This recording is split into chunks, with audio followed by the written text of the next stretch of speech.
Tu veux apprendre à construire des phrases simples en suédois? Regarde cette vidéo.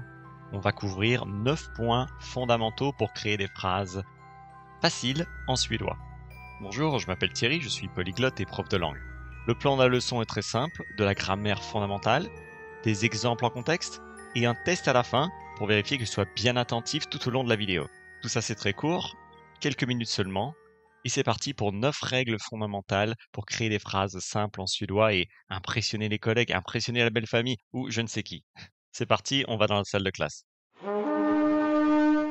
Bonne nouvelle, en suédois, on a une structure de phrase qui est SVO, et SVO, c'est l'acronyme de sujet, verbe, objet. Sujet, verbe, objet.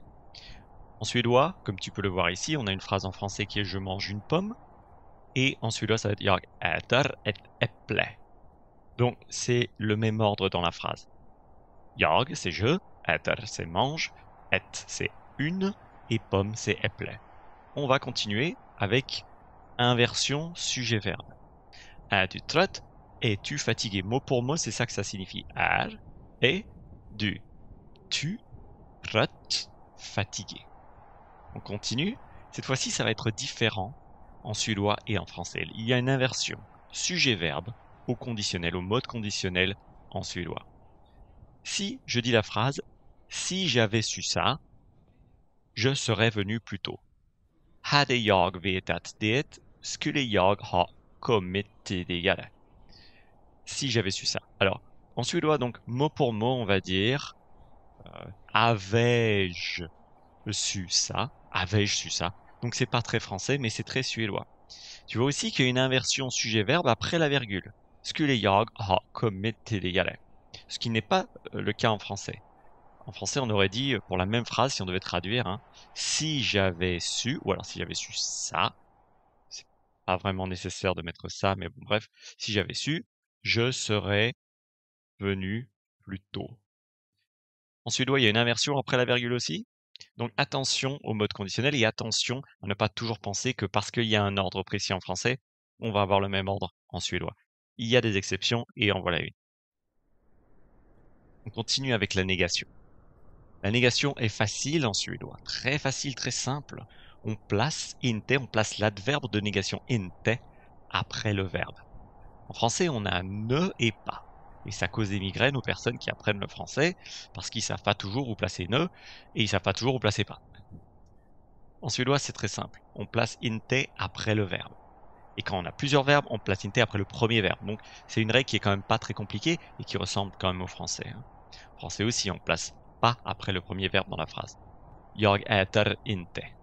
Je ne mange pas. Alors en suédois, les articles. On a des articles définis et indéfinis. Ensuite, on a des genres n et genre et, des mots avec n et des mots avec et.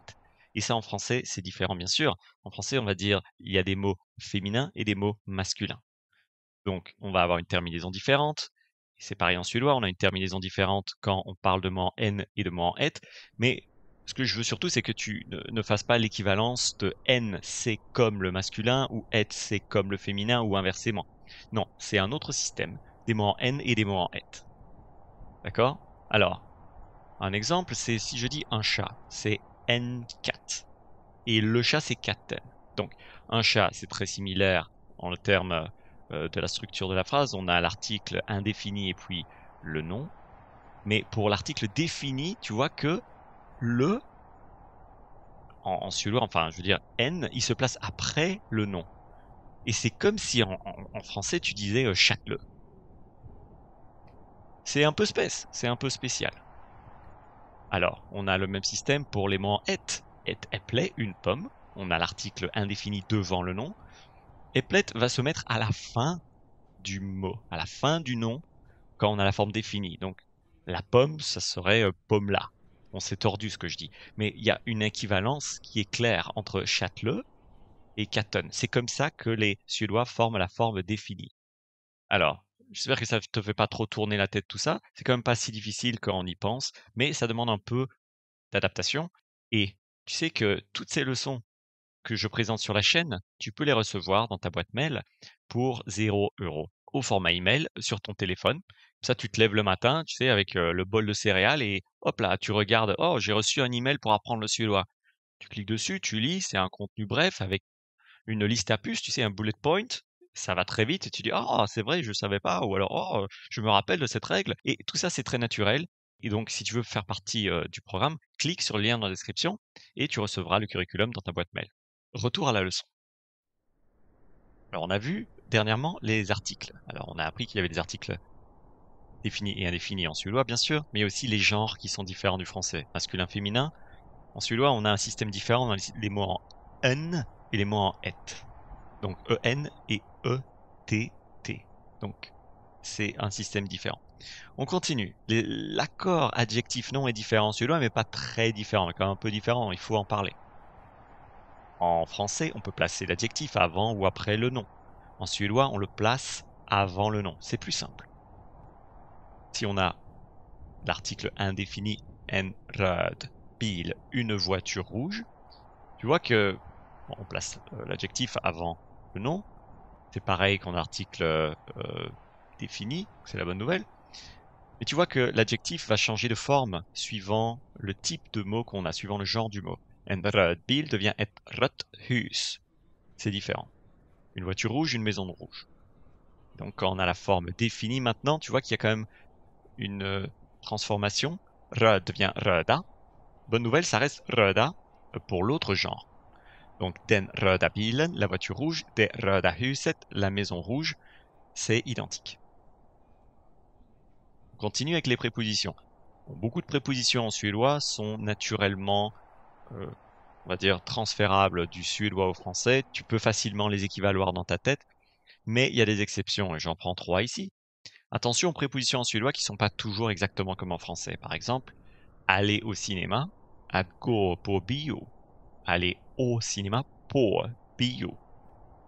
Tu pourrais penser que på bio, ça veut dire sûr, parce que tu vas voir que på, c'est sûr en termes de préposition. Mais ici, ça marche pas comme ça en suédois, ils voient la situation différemment.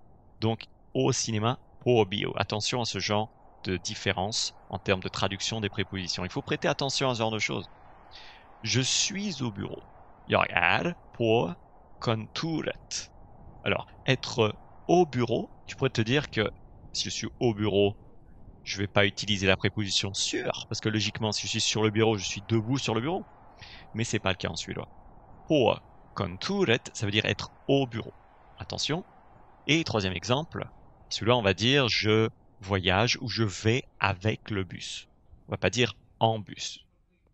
Ce sont 3 exemples qui ne sont pas extrêmement généraux, qui ne sont pas extrêmement représentatifs de comment les prépositions fonctionnent en suédois. Ce sont juste 3 exceptions pour te rappeler de bien faire attention à équivaloir les prépositions que tu utilises en français à la bonne préposition en suédois, parce qu'il y aura des divergences. On continue avec la conjugaison des verbes. Tu vois que je suis, tu es, il, elle, est. En français, ça module pas mal et ça donne des migraines aux gens qui apprennent le français. En suédois, jag är, du är, han, hon är. Plus facile, plus facile. La conjugaison des verbes est facile en suédois. C'est la bonne nouvelle. On termine avec le point numéro 9. Le dernier point, la vidéo est quasiment terminée. Les verbes à particules. Alors, si tu connais un peu l'anglais, tu sais qu'il y a des phrasal verbs et en anglais, ces phrasal verbs ont une signification différente parce qu'ils combinent le verbe et une particule.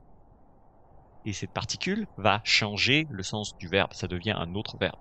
Donc, at go up, se lever, c'est différent de at go, marcher, se promener. At go up, c'est se lever. Une autre phrase émerge à partir de cette combinaison. Donc attention aux particules quand tu vois des verbes en suédois. Jag går upp klockan 7 varje morgon. Je me lève à 7 heures tous les matins. Le même système s'applique pour bien d'autres verbes en suédois. Att hålla med, être d'accord. Att hålla med, ça veut pas dire tenir quelque chose, parce que tu vas voir au dictionnaire att hålla. Tu vas dire, oh, ouais, c'est tenir. Att hålla något. Mais ici, att hålla med, c'est être d'accord.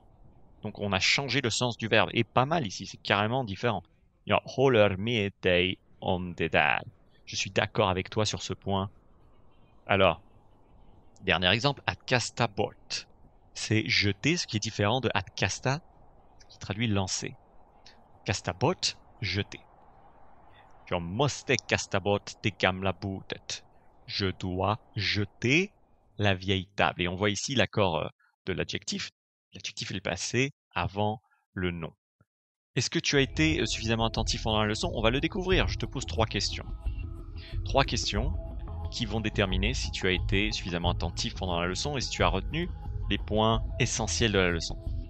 Si tu dois traduire la phrase « Je mange une pomme » en suédois, est-ce que tu vas dire « Jag äter ett äpple » ou est-ce que tu vas dire, attention, j'ai pas terminé, est-ce que tu vas dire « Jag ett äpple äter ». Je te laisse quelques secondes.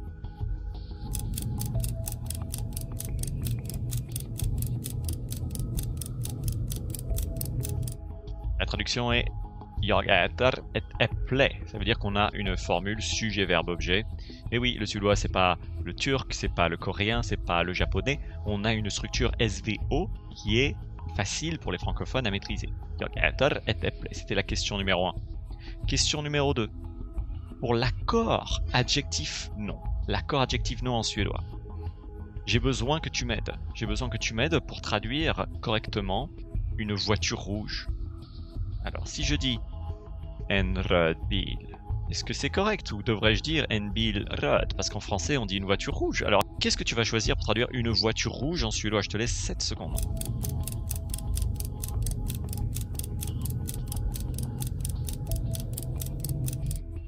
Une voiture rouge, c'est en röd bil. Comme on l'a dit dans la leçon, les adjectifs se placent avant le nom, ce qui est différent du français, même si parfois il y a des adjectifs qui se placent devant le nom en français. Mais majoritairement, on va dire que la règle, c'est que l'adjectif se place après le nom en français, ce qui peut être perturbant pour les francophones qui apprennent le suédois.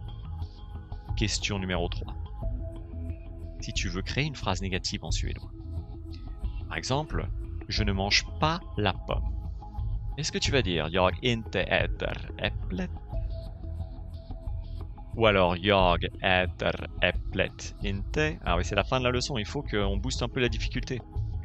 Jag äter inte äpplet. Tu as 3 possibilités, je te laisse 7 secondes.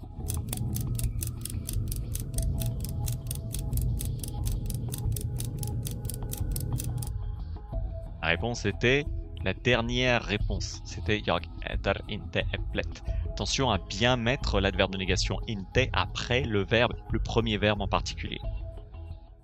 Ah, voilà. Si tu as des questions, eh ben, évidemment, laisse-les dans les commentaires. Moi, j'aimerais que tu fasses une chose juste avant de partir, c'est de laisser une phrase dans les commentaires, une phrase qui respecte la formule sujet, verbe, objet. Sujet, verbe, objet. Est-ce que tu peux faire une phrase en suédois avec un sujet, un verbe et un objet? Et voilà pour la leçon d'aujourd'hui. Rappelle-toi que tu peux t'inscrire à la liste pour recevoir le curriculum de grammaire dans ta boîte mail. J'espère que tout se passe bien dans ton apprentissage du suédois, que tu es structuré et que tu vas avoir des résultats rapidement parce que tu vas y mettre du cœur. Merci de suivre cette chaîne et à très bientôt pour une autre vidéo.